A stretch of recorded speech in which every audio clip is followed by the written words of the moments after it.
Hey guys, it's Abby from Autumn with Pellinor, and today I'm going to be giving you some advice for how to read more when you're busy.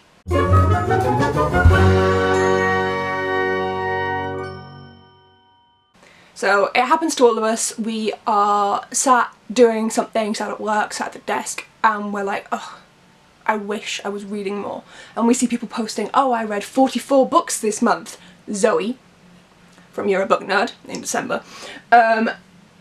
And we wish that we were reading more, and we might have picked up one book that month less, and we don't know how to get ourselves reading just that bit more. So I have a few tips and tricks to help you guys get through some more stuff.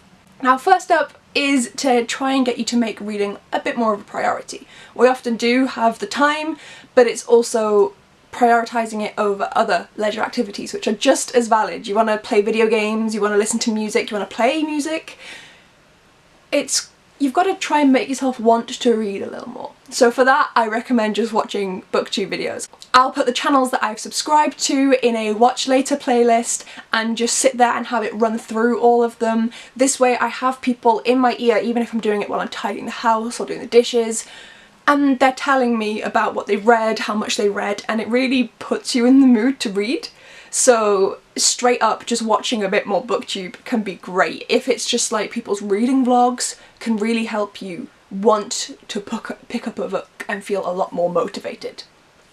So that's my first tip that I'm going to start with, is if you need the motivation to prioritise it, try and make it more a part of your social media experience and have more people talking about it so that you feel like it's more present in your mind. Now on to the actual tips for when you're busy. Someone's knocking on the door? It was Georgia. She's been on this channel before and she's given me a book that I'm going to sneak peek here. Hey! That we're going to do a giveaway with. So keep tuned. Keep tuned for that. Where was I? What was I talking about? I can't remember. Ah yes! Reading when you're busy. That's what I was talking about. So, I'd already mentioned kind of getting the inspiration, now getting into actually finding the time. And your best friend is going to be audiobooks. I used to not like audiobooks. The only audiobook I had read was the Harry Potter ones with Stephen Fry narrating them when I was a kid. But I found myself on buses a lot and I can't read when if I'm on a bus or in a car. Like if I'm on a road, I can't read. I can on trains and I can on planes, but not on a road. So I was like, well, I really want to get through a book in this time. I'll just get an audiobook. And I now use them a lot more than I did. It's something that you have to kind of take practice with, same as you did with reading when you were a kid. I really do recommend looking at getting some audiobooks, even if it's just, there's a site called LibriVox, and they have free recordings of no longer copyrighted works like Jane Eyre and War and Peace and things like that. So if you're wanting to read a classic, start out there. Start out with a free audiobook that's been like crowdsourced and people have done it themselves. Some of them are solo reads and some of them have casts. All free to download, 100% free. And I really do recommend just giving it a go in some aspect and just looking at doing audiobooks. I don't have Audible or Scribd or anything like that, so there's no links down below from me, because no. But yeah, I do recommend audiobooks. They're great for fitting books into times where you wouldn't be able to normally. So for me, I can't read when I'm in a vehicle. I can't drive. I don't have a driving license or a car. But if I could, you can't read when you're driving, but you can listen to an audiobook. You can't easily read while you're doing the hoovering or the dusting or the dishes or making your bed, but you can listen to an audiobook.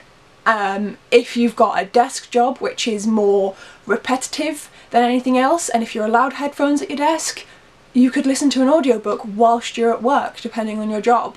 Don't get in trouble with your manager. I'm saying if you can do both and if you're allowed.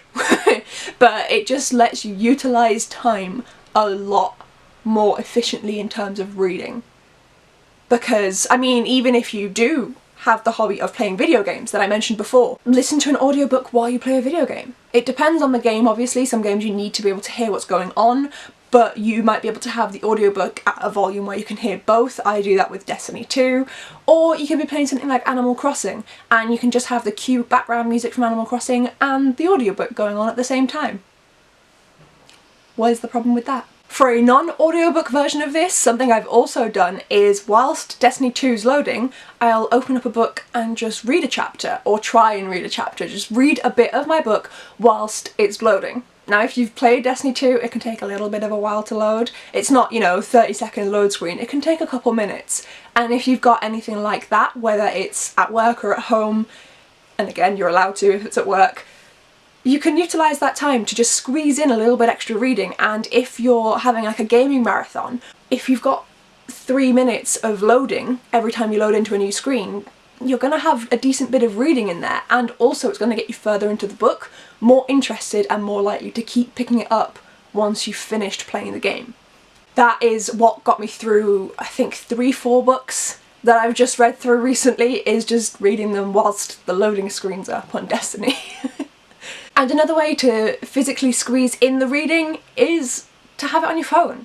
You can get the Books app if you have an iPhone, or you can get the Kindle app if you've got any sort of smartphone, and with that you have an email and you can email across Mobi and PDF files to your Kindle app. For me that's good because I have a Kindle too, and I can link between them and they'll update between each other as long as they're connected to the internet. But even if you don't have a Kindle, this is a way to put free ebooks, again if you just find a free ebook on the store, or if it's a classic, again because they are out of copyright, or if you have, I don't know, a PDF file that a friend's made and you want to read it. You can put them onto your phone and read it that way.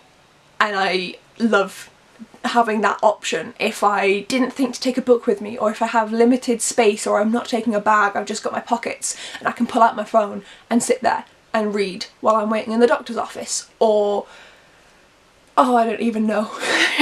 But just if you're sat waiting for an appointment and you need something to do, you can sit on your phone but be productive about it in terms of your reading. Now back to kind of getting in that motivation area for wanting to read. Track your reading.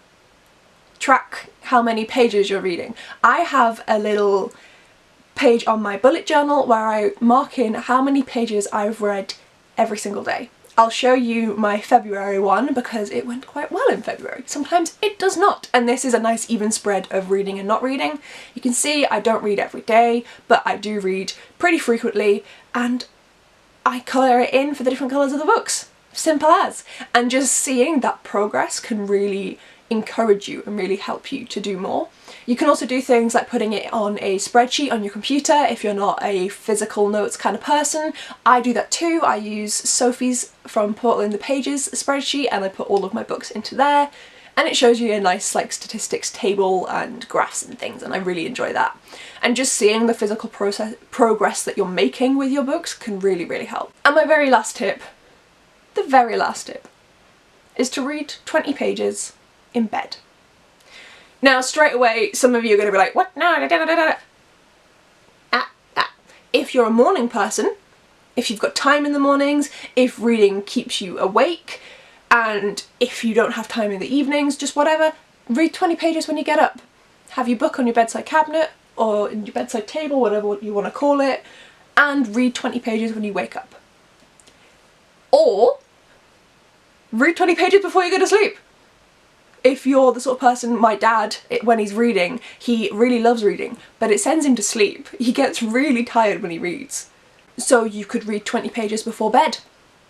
And if you do that every night, not only will you be getting through 20 more pages than you would have otherwise, you'll also get into the habit of reading, and you might find yourself staying up a little later to read a bit more, so give yourself time for that. Or you might find yourself running a bit late because you're reading a bit more, so give yourself time for that. But just building up that little bit of a habit can be really, really helpful in getting more reading in. So these are just a few tips. There are a lot more, but I didn't want to bombard you all in one video. I don't need a half-an-hour video on how to read.